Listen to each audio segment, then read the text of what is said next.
එක්තරා ගමක හිටියා ගමරාල කෙනෙකුයි ගම හාමිනේ කෙනෙකුයි.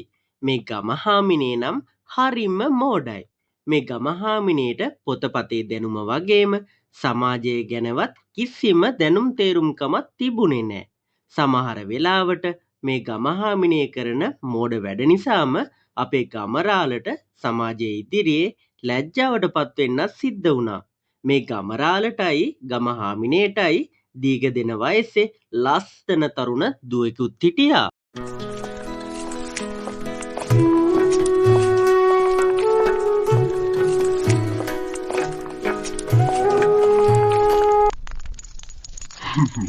හාමිනේ මොකද හාමිනේ මේ රෙදි වැලයකින් ගිනි මැලයක් ගහලා තියෙන්නේ?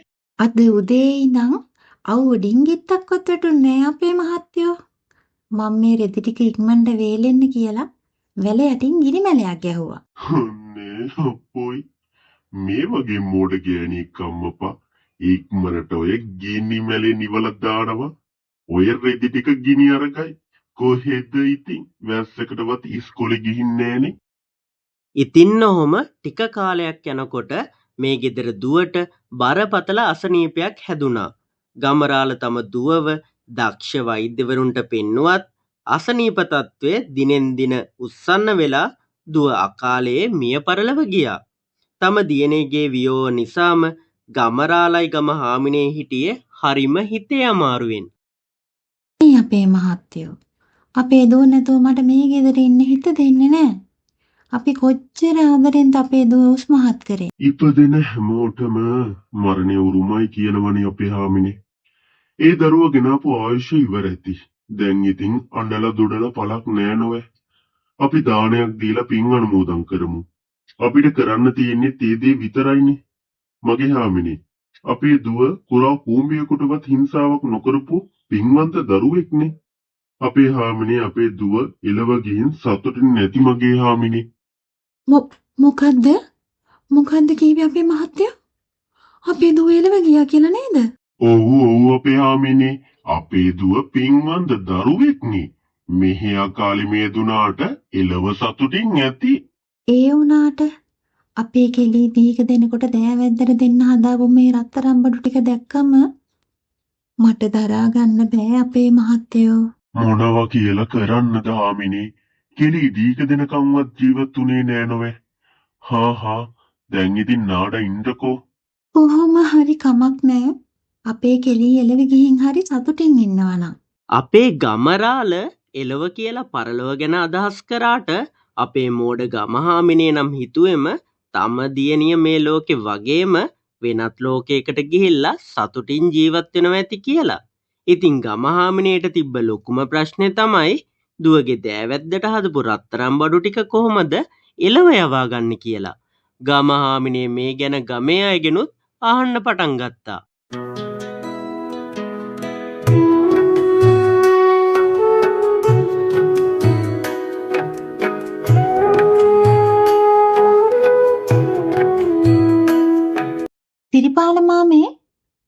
සිරිපාල මාමේ ඔහොම පොඩ්ඩක් හිටියානම්. මේ කමලා දුව ගොඩ දවසකින් නොවේ දැක්කේ. ඉතින් කොහොමද උඹට? කෙලී ගැන මතක් වෙනකොට මගේ හිත වාවන්නේ නෑ සිරිපාල මාමේ. අපේ මහත්තයාත් ඇඬෝ කඳුලින්මයි. හරි හැටි කෑමක් බීමක්වත් ගන්නෙ නෑ. දැන් ඉතින් ඒ ගැන හිතලා පළක් නෑ දුවේ. ඒ දරුවා එළව ගිහින් සතුටින් ඇති. ඒ හින්දා තමා මම මේ සිරිපාල මාමාව හොයාගෙන ආවේ. මට සිරිපාල මාමගෙන් ලොකු උදව්වක් ඕනේ. උදව්වක් මේ වයසක මනුස්සයාගෙන්? මොන උදව්වක්ද? කාරි නෑ කියමුකෝ බලන්ට. මොකක්ද උදව්ව කියලා? මේ සිරිපාල මාමත් හෙට අනිද්දාට එළව යන්නද ඉන්නේ? මොකක් කිව්වා? කාටක ඇරිච්ච කතාක් කියන්නේ පග්ගෑනියේ. මේ හොන්තට ඉන්න මාවත් උඹලා මරා ගන්නට හදන්නේ. කවුදදන් හිව්වේ උඹලට මං එළව යන්න පින්නවයි කියලා? අර උඩා ගෙදර මැගිලෙන් අක්කා කිව්වේ එළව යන්න මෙච්චර සිරිපාල වගේ උන් ඉද්දි මේ දරුවා එළවට ගත්තනි කියලා. මගෙන් කුණු අරපා ගන්න එපා. කියපන් ඔය මැගිලියාට මාව එළව යවන්න හිතුවා මදි. මං කිව්වා කියාලෝ මැගිලියට කියාපන් මම එළුවයන්ට කලින් උන්දට එළුවයන්ට ලෑස්ති වෙන්න කියලා. අක්කේ උඹ මේ ළඟදී එළව යනවද? මට අපේ දුවට යවන්න බඩු වගේක් තියෙනවා. අනේ අපොයි දුව නැති වුණ දුකට මුන් දැට පිස්සු හැදිලද කොහෙද? අනේ කමලෝ මන්නම් දැන්ම එළව යන්නේ නෑ බං. යන කෙනෙක් හම්බ වුණොත් මං උඹට කියන්නම්කෝ. දැන් උඹ ඵලයන්කෝ ගෙදර. ඉතින් අපේ ගම හාමිනේ දුවගේ දෑවැද්ද එලව යවා ගන්ට කෙනෙක් නැතුව කල්පනා කර කර හිටියා. ඒ අතරේ හොරකමේ ගිය හොරෙක් ගම්වැසියන්ට අහු වෙලා හොඳටම ගුටි කාලා 99න් පණ බේරගෙන දුවගෙන යන අතරේ මහන්සි අරින්න ගමරාලගේ ගෙවල් ගාව නතර වුණා. හම්මෝ දෙයනේ එලව ගිහින් මෙලව ආවා වගේ. මේ කොළුව උඹ දැන් කිව්වේ එළව විඳන් ආවා කියලා නේද? මම මේ එළව ගියේ කෙනෙක් හොයමයි හිටි. මගේ වාසනාවට මේ කොළුවගේ ළඟටම ඇවිත් නොය. ඈ මේ මොන වින්නේයක්ද වෙන්න යන්නේ? 99න් මම මේ පණකෙන්ද බේරගත්තේ. දිගටම දිව්වනම් හරි. ඉන්න එක නුවණට හුරු නෑ මෙතන. මේ කොළුව මට එළව ගැන විස්තර ටිකක් කියපන්කෝ. යකඩෝ මේ ගෑන්ට ලෙඩක්වත්ද? නැත්තම් පිස්සුද? කෝකටත් කතා කරලා බලන්න ඕනි. නැන්දට කියන්න නැන්දේ එහි අය මේ හිටියටත් වඩා සතුටින් ඉන්නේ. මොකද ඉතින් නැන්ද එකපාරම එළව ගැන විස්තර අහන්නේ. මේ කොළුව මේ අපේ දුවත් ළඟදී එළව ගියානේ. කොහොම හරි කමක් නෑ. මගේ දුව එළව ගිහින් හරි සතුටින් ඉන්නවා නම් මට ඒ ඇති. මට දුක අපි දෑවැත්තට දෙන්න ලෑස්ති කරපු රත්තරන් බඩු ටික දුවට යවා ගන්න බැරි වුණ එක ගැන. ඒක නෙවෙයි කොළුව. උඹ ආයේ එළව යනවද? බඹර වැල්ලේ කැරකෙන්ට වගේ යන්නේ. මේ ගෑණි රවට්ටලා රත්තරන් බඩු ටික ගන්න ඕනි. නැන්දේ මාත් මේ ළඟදී එළවට ගියපු ගෑනු ළමයෙක්ගේ ගෙයක් හොයාගෙන එළව ඉඳන් මෙලවට ආවේ. නැන්දගේ දුවගේ නම කියන්නකෝ බලන්න. මං දන්න කියන කෙනෙක්ද කියලා බලන්න. අපේ දුවගේ නම නන්දා කුමාරි. ඔය ළමයා දන්නවද එහෙම කෙනෙක් ගැන? දෙයියනේ මං හරිම ගෙදරටනේ ඇවිත් තියෙන්නේ. එතකොට මේ ඉන්නේ මගේ නැන්දම්මනේ. අනේ නැන්දම්මේ මං තමයි එළව නන්දව බැඳලා ඉන්නේ. කියන්නේ ඔහේ මගේ බෑනද? අපේ දුව එළව ගිහින් දීකිකුත් කරගත්තද? මට දුවව නිතරම මතක් වෙනවා බෑනු. ඉතින් ඇයි බෑනු මගේ දුවත් එක්ක ආවේ නැත්තේ? නැන්දම්මට කියන්න නන්දත් එහෙමයි. හැමදාම අම්මා ගැනමයි කියවන්නේ. නන්දට එහෙ රස්සාවක් හම්බ වුණානේ. අලුතින් ගියපු නිසා නිවාඩු නෑ. අපි කොහොමත් ලබන මාසේ එන්ට තමයි ඉන්නේ. මම මේ ආවේ නන්දා එහෙ පරිස්සමින් සතුටින් ඉන්නව කියලා යන්න. අනේ නැන්දම්මේ මං එහෙනම් ගිහිල්ලා එන්නම්.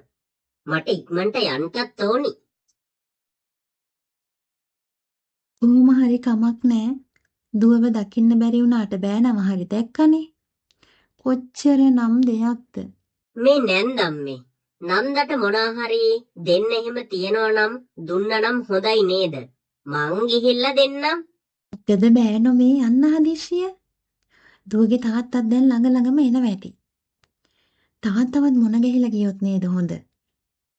වැඩි වෙලා හිටියොත් එහෙම මට මේ රත්තරන් ටිකවත් ගන්ට වෙන්නේ නැහැ.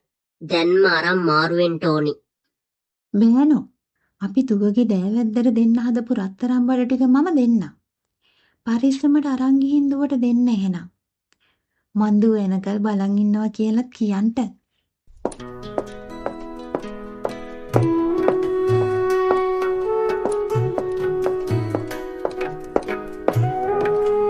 හාමිනේ මොකද මේ කවදාවත් නැතුව සතුටින්? අද අපේ බෑන ආවනේ මහත්තයා. බෑන කිව්වා? අපිට කොහෙන්ද හාමිනේ බෑනෙක්? දුව දීක දෙන්නත් කලින් මිය දුනා නොවේ? අපේ මහත්තයාට කියන්ට කෙලි එළවදි කසාද බැඳලාලු. දුවට හි රස්සාවකුත් තියෙනවලු. දුව බෑන අතේ පණිවිඩයක් එවලා තිබ්බේ. එයා එහෙ සතුටින් ඉන්නවා කියන්න කියලා. ඕන් අද තමයි මගේ හිතට සැනසීමක් ලැබුණේ. මේ ගෑණිගේ මොලේ හොඳ නැද්ද? පිස්සුවත් හැදීගෙන එනවද මන්ද? කෝකෝ ඔය කියන බෑන මම මේ ඉන්න කියද්දි ගියේ. එළව දොර වහන්න කලින් යන්න ඕනේ කිව්වේ. ලබන මාසේ දෙන්නත් එක්කලම එන්නම් කිව්වා ඕන්. නිකන් යවන්නත් බැරි එකේ මං අපේ දුවගේ දෑවැද්දට දෙන්න හදපු රත්තරන් බටු ටික බෑන අතේ යවුවා දුවට දෙන්න කියලා. අනේ අපොයි මේ වගේ මෝඩ ගෑණියෙක් ආයේ දෙකක් නෑ හොඳම හොරෙක්ට රැවටිලා තියෙන්නේ. ඈ අපේ මහත්තයෝ. ඒ හොරෙක්ද? අපේ බෑන නෙවෙයිද? මේ හාමිනේ කොහෙටද දැන් ඕකක් ගියේ? ආන් අර පැත්තට පාර දිගේ ගියේ. ගමරාල කරත්තේ අරගෙන හොරා පස්සේ පන්නන්න පටන් ගත්තා. ගමරාල කරත්තෙන් තමා පස්සේ පන්නනවා කියලා දැනගත්ත හොරා බේරෙන්න කියලා හිතාගෙන ගහක් උඩට නැග්ගා. හොරා ගහට නගිනවා දැක්ක ගමරාල ගහ මුල කරත්තේ නතර කරලා ගමරාලත් ගහට නැග්ගා. හෑ බොල මේ මිනිහා කරත්තේ ගහ මුල නතර කරලා ගහට නගිනව නේද? මේ මිනිහත් මෝඩ මිනිහෙක්නේ. කරත්තෙට නැගලා කරත්තෙත් තරම් යන්න ඕනි මං. අපොයි දෙවියනේ මේ අකා ගහෙන් පැනලා මගේ කරත්තේ අරන් යනව නේද? මේ බෑනෝ අපේ කෙලියට කියපන් අම්මා ගානේ රත්තරම් බඩු තාත්තා ගානේ ගොනයි කරත්තේ කියලා. මේ වගේ ලස්සන කාටුන් බලන්න අපිව සබස්ක්‍රයිබ් කරලා තියාගන්න.